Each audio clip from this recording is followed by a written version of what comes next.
I am a stand-up comedian, and when people ask me why I wanted to do comedy, one of the major reasons that I state is that I never want to do a PowerPoint presentation in my life. And so with your permission, if I may, I will not be using a PowerPoint presentation today, or as of course they use it in the corporate world, they call it going commando.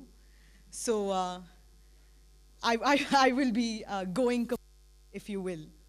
Did they cut out my mic when I said that? They're like, "Hey, isko band karo, band karo." But you know, Off the Beaten Path is the title of the talk tonight, and there is the very famous Robert Frost poem, which is two roads diverged in a yellow wood, and sorry I could not travel both. And I'd like to say that the path that I took was unconventional to do what I do, but the truth is, I don't know the other path. I don't know what lies on that other side.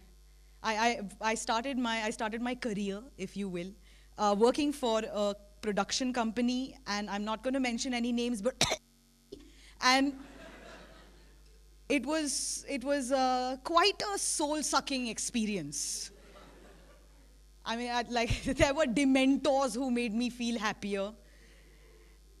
And then, luckily in 2009, the recession hit.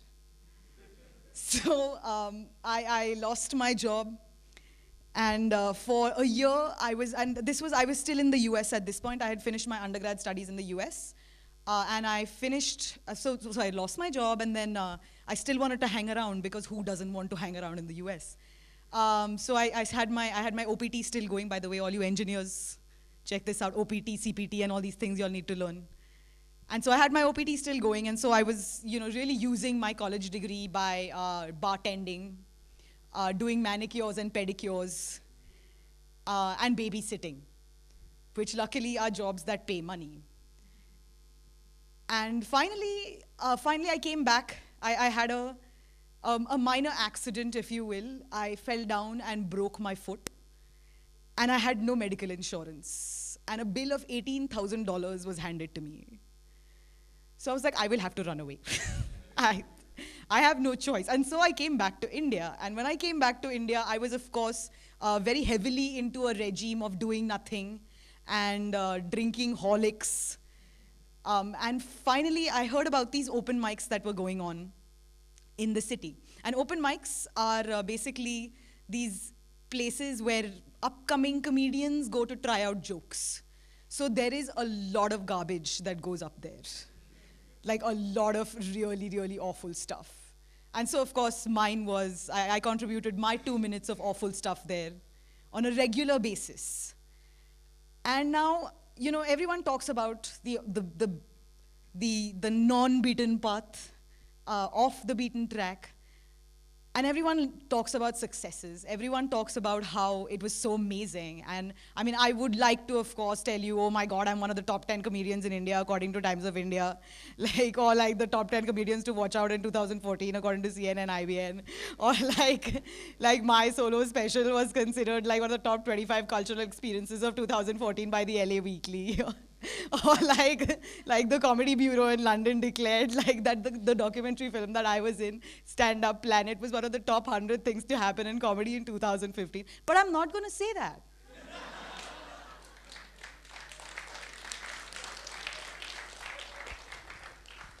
Failure is one of the least spoken about things. So I figured I would share with you the 3 mistakes of my life. And so it began with an amazing, I had been doing stand-up for about 6 months at this point, and I was nailing it. Like, I was amazing. I was every day. I mean, by that time, I had started making money for stand-up. And by making money, I mean, like, when we used to perform at a club, they would give us free garlic bread. Like, thank you, some garlic bread lovers over there. But no, so Comedy Store opens a branch in Bombay. And so I go in for the auditions, and I'm all like, yeah! Again, nail the audition, come out super confident. And Don Ward is there. Don Ward is the founder of the original Comedy Store in London. And I'm like, "Arey, apna to London ka ticket cut gaya. Like, I'll be there tomorrow morning." So he calls me in the night and he says, listen, we have a show for the young, I'm not going to say the name, the Young Overachievers organization. Let's just put it that way. We have a party for them, and so would you be interested in trying out some comedy there? And I was like, yeah. So before I go on stage, there is Prasoon Joshi. Do we know Prasoon Joshi? Yeah, the pariyon ki mooton ki pariyon ki, some like just balgam, just.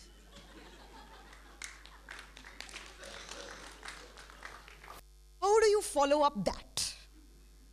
And I mean, at this point, I like to think now that my comedy has evolved. But at that point, I had this like solid set of jokes on how my father is a Punjabi and how he can't pronounce bears, so he calls it beers. And that's like Goldilocks had to go rest on the bed because she had had 3 beers. So I like, just on stage. And comics do this all the time, right? They'll be like, hey, what's your name, right? Hey, tell me some, and then they'll make a joke about you. Feeling super confident, so I walked up to the guy right in front and I was like, hey man, what's your name? And he just looked at me straight in the face. And like a much older gentleman, he just looks at me straight in the face, he goes, tere ko kya? I was like, no, tell me your name. So he's like, joke bolna.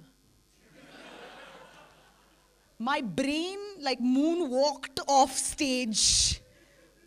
I can't remember the rest of that gig, to be very honest. And that was one of the times. So after that, Don Ward didn't call me for a year. He didn't call me for a year, but the good thing that came out of it was I hit the open mics with a vengeance. Then I was trying out new kinds of material, and I came back hopefully a year later in a much better position. The second mistake I made was, this was about 2 years ago when I was really interested in getting into Bollywood. And so I was doing the Bollywood thing. I was eating half a boiled egg a day, and 1 hour of some yoga and 2 hours of power or something else. And then I get a call from this production house that had recently made a very interesting indie film.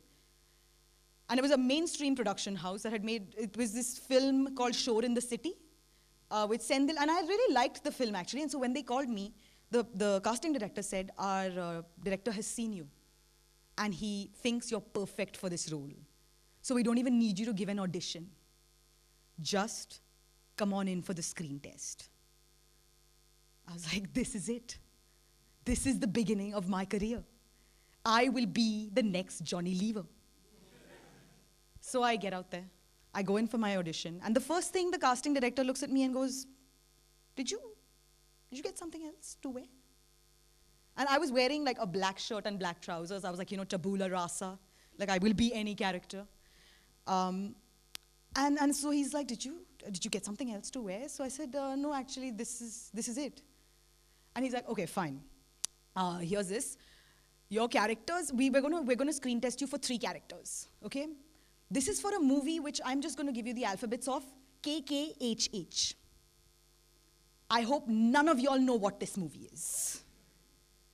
The characters were Sexy Bai, Sexy Bhaji Wali, and Slutty Punjabi Auntie. And the script was something like, "ए साहब, time हो गया है, आपने मेरे कद्दू को छुआ नहीं." To which he responds with, "नहीं नहीं, सकू बाई, मुझे लगा तुम बाद में आने वाली थी." And she says, "साहब, मैं what? लौकी से इतना दूर कैसे रह सकती हूँ?" And I was reading this script. And I almost had tears in my eyes because I was so humiliated. I was like, first of all, far from representing myself like this, I have never represented my comedy like this. How dare, I almost walked up to the casting director and I was like, how dare you insult me? Do you think I will even audition for something like this? And so I auditioned for it. And there is, yes, a tape out there of me going, "लेकिन साहब, time हो गया है, आप मेरा कद्दू पकड़ने नहीं आए. That I would like to declare the second mistake of my life. And the third mistake happened very recently during the the France attacks. I was invited on a show, on a television show, on a television channel, a news television channel, to debate about the freedom of speech. Now, first of all, debating freedom of speech is like irony and meta at the same time. You cannot be talking about what you can talk about and then interrupting me 40 times while I'm trying to say it. But it was amazing. It was amazing. So we were on this panel, and there were about 97 of us. The few good things about it was I was looking amazing. I'd really dressed well. The bad thing about it was I did not know the camera was on me the whole time. So there's just extended shots of me with my head like that. Just like this was happening on the 8 o'clock news, which my parents were watching. And while he was throwing out these questions at us, because I had gone in with I was like, yeah, point of view. And when I walked in, he was throwing out these questions at us. And it scared the hell out of me, because I realized everybody was talking about something completely different.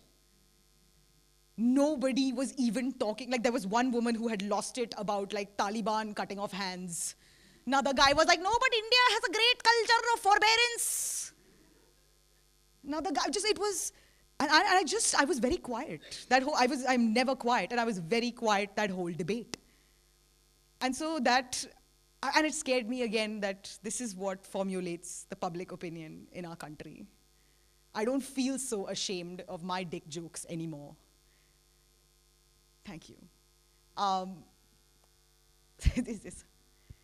But no, I think the importance of comedy in general in a society. People say oh, you're a comedian, why are you so serious? What's wrong with you? I think comedy, and we have a term for it in our culture, meethi churi, the sweet knife. It cuts extremely deep, but you don't even realize you're being cut. It's mosquitoes, right? When mosquitoes bite you, they inject in their saliva, there is an agent that dulls so you don't realize while they're sucking your blood that they're sucking your blood. But once they go, suddenly you're like, ah. That's what comedy is the sting comes, it swells up, and by the time you finished laughing, you don't realize it's itching. And I think dissent, which is also a very, very strong which is one of the purposes of comedy. And I'm a huge fan of the stuff you do, because it reaches out on a textual level. We can only perform for 300 and 500 people at a time. But what Pagal Patrakar does is absolutely incredible, because it sows the seeds of dissent. And dissent is one of the cornerstones of democracy. There is no democracy where everyone agrees with each other. And that's why I think, there has been the debate of the freedom of speech, what you're allowed to say, what you're not allowed to say. And my personal view on that is say anything. Say everything, because that's the only way you will find out you're not allowed to say it. Personally, what is satisfying and what is dissatisfying about comedy, I'll tell you. What is the most satisfying thing? It is instant feedback. If they like your joke, they will laugh. If they don't, they are quiet. You know immediately if it's working or not. Your ultimate boss is the audience. You are not dependent on sleazy producers. You are not dependent on weird venue owners. You are not dependent on anyone except these people in front. If they like you, you will get work. The most dissatisfying thing about comedy is the three-day news cycle these days. Today it's hilarious that Kiran Bedi, what's her name, yaar? Kiran Kher nahi, yaar. Kiran Bedi is doing a U-turn. It's hilarious that she is, now joined BJP. Oh no, what happened, Ms. Bedi? 3 days later, if we find out that, Shashi Tharoor has indeed murdered his wife, these jokes are not going to be relevant at all. The speed at which you have to produce in this current day and age when it comes to comedy. You have to be funny on Twitter, you have to make funny videos, you have to be funny live, and it's exhausting. It is exhausting because you go there, you're standing at a party, any regular party, just want to have a drink because you just finished work and it was and you just want to like, and there'll be that guy who'll come up to you and be like, hey, you're a comedian or? Tell joke, na? Tell joke.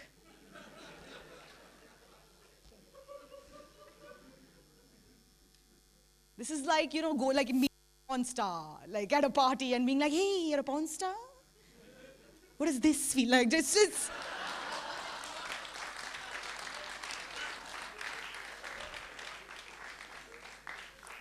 And the last thing I'd like to talk to you about was the fact that, we're at that age, I think, where everyone's parents everyone's schoolmates and friends are posting baby pics on Facebook.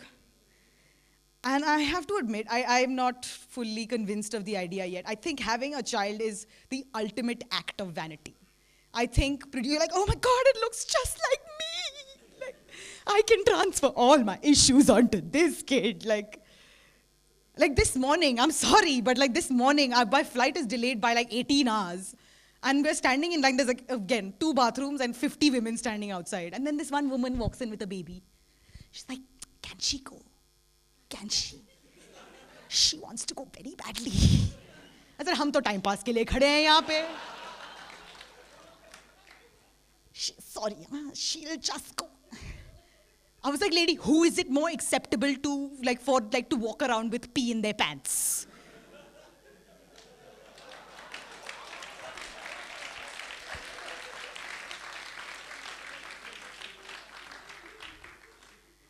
But it's as a species, it's self-preservation. It's the need to propagate yourself. And I think storytelling, or what I think I do through comedy, is just that. It's a self-preservation instinct. It's when, sometimes when I've been living alone, I just moved out of my parents' house, and I've been living alone recently. And I've changed my alarm clock song to Kiss from a Rose by Seal, which I think is an amazing song. And so whenever I hear it in public, I get really excited. I'm like, oh my God, that's my alarm clock song. But nobody else knows this. Nobody else knows that I wake up to that song every morning. And for some reason, it's important to me to preserve or to perpetuate what I think and what I stand for into something, anything out there. I need people to know I listen to There Used to Be a Graying Tower. Like, I need people to know this. And that's what storytelling is. That's what just getting your story out there is. And we are living in a land of upworthy and down upworthy and pata nahi ye and pata nahi wo, and inspiration is hitting us in the face like every day, twice a day. There are, how many? 44,000 TED Talks, ideas that inspire. But what's your story? Because that's someone else's story. That's what other people are saying. I think storytelling is what comes from here. And that's what my comedy is to me.